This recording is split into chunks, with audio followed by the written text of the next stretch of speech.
বর্তমান সমাজের অনেক পরিবারে শাশুড়ি ও বউয়ের মাঝে কলহ লেগে থাকে। এ ধরনের সমস্যার সমাধানের উপায়টা কি?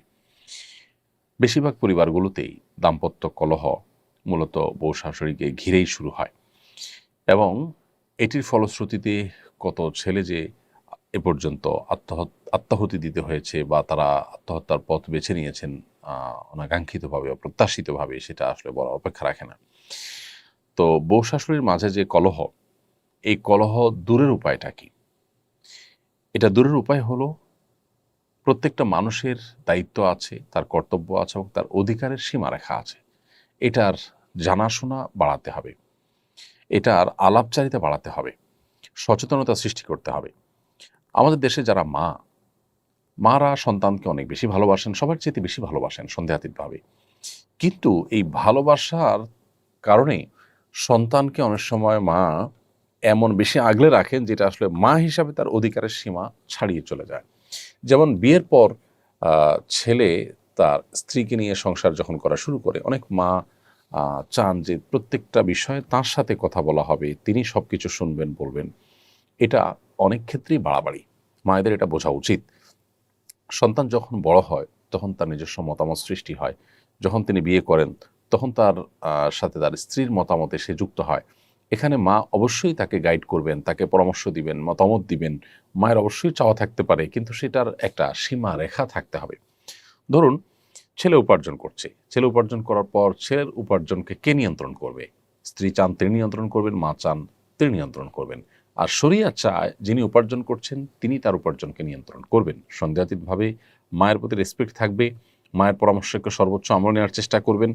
আর স্ত্রীর যা পাওনা প্রাপ্য আছে সেগুলো দিবেন এবং তিনিও কোনো যৌক্তিক পরামর্শ দৃষ্টিকে আমল নেওয়ার চেষ্টা করবেন। কিন্তু দিন শেষে সিদ্ধান্ত নেওয়ার ক্ষমতা ইসলাম দিয়েছে যিনি উপার্জন করেছেন তাকে। এখন মা যদি মনে করেন যে ছেলে আমার উপার্জন করে সব আমার কাছে দিবে, আমি যা খুশি তা বউকে দিব বা দেব না। অনেক প্রবাসীরা আছেন, তাদের উপার্জনের সমস্ত টাকা বাবা-মা আশা করেন যে আমাদের কাছে দিয়ে দিবে, আমরা আমাদের মতো বিষয়কে নিয়ন্ত্রণ করব। এগুলো সবগুলোই কিন্তু বাড়াবাড়ি এবং বাবা-মা হিসাবে তাদের যতটুকু অধিকার আছে তার সীমা ছাড়িয়ে চলে যাওয়া। সন্তানের প্রতি বাবা-মা যদি জুলুম করেন তাহলে সেক্ষেত্রে আল্লাহর কাছে কিন্তু জবাবদিহিতার মুখোমুখি হতে হবে। সে বাবা-মার কিন্তু বিচার হবে। অতএব এই মাত্রা জ্ঞানটা আমাদের মধ্যে খুবই কম এবং এর কারণেই কিন্তু কলহগুলো বেশিরভাগ ক্ষেত্রে হয়ে থাকে। অতএব মা হোক, বাবা হোক, তাদের যে অধিকার সেটা অবশ্যই সবার চাইতে বেশি, আল্লাহর পরে, আল্লাহ রাসূলের পরে সবচেয়ে বেশি অধিকার তাদের, সন্দেহ নেই। কিন্তু সেই সাথে সেটার একটা সীমা আছে। শরিয়া একটা সীমানা দিয়েছে। সো সেই সীমাটা আমাদেরকে মেইনটেইন করে চলতে হবে। একই কথা স্ত্রীর ক্ষেত্রে প্রযোজ্য। আপনার স্বামী উপার্জন করে আনছেন, এখন কি করবেন না করবেন, কাকে দিবেন না দিবেন সব আপনি দেখবেন না। এটা একেবারেই অযৌক্তিক কাজ। আপনার প্রাপ্য অধিকারটা পাচ্ছেন কিনা, আপনার ভরণ-পোষণ যথাযথভাবে পাচ্ছেন কিনা, মাও দেখবেন যে মারটা পাচ্ছেন কিনা। যদি নিজেরটা পান, এরপরে বাকি টাকাটা যিনি উপার্জন করছেন তার একান্ত আ আপনার স্বাধীন ইচ্ছা ব্যবহার করে তিনি যা খুশি করবেন। কিন্তু আপনি সেখানে শুধুমাত্র পরামর্শ দিবেন, ইনপুট দিবেন এবং দোয়া করবেন। স্ত্রীগণ যারা আছেন যদি মনে করেন যে স্বামী ভুল পথে আছেন, তাহলে সেক্ষেত্রে আল্লাহর কাছে চোখের পানি ফেলে দোয়া করেন। আল্লাহ তো সবকিছু করতে পারেন। আপনি আপনার চেষ্টা করেন। কিন্তু এটা নিয়ে ঝগড়াঝাটি করে, বাড়াবাড়ি করে মনোমালিন্য তৈরি করলে তা কারোর জন্য কল্যাণকর হয় না। অতএব এই যে আমাদের যার পাওনার সীমারেখা, এটা আমাদের বোঝা উচিত এবং সেই সাথে দুনিয়া দিন শেষে এখানে আমাদের চাওয়াগুলো সব পূরণ হয়ে যাবে। আমি যা চাইবো সব আমার মন মতোই হতে হবে, না হলে আমি ডিপ্রেসড হয়ে যাব, আমি অনেক বেশি অস্থির হয়ে যাব।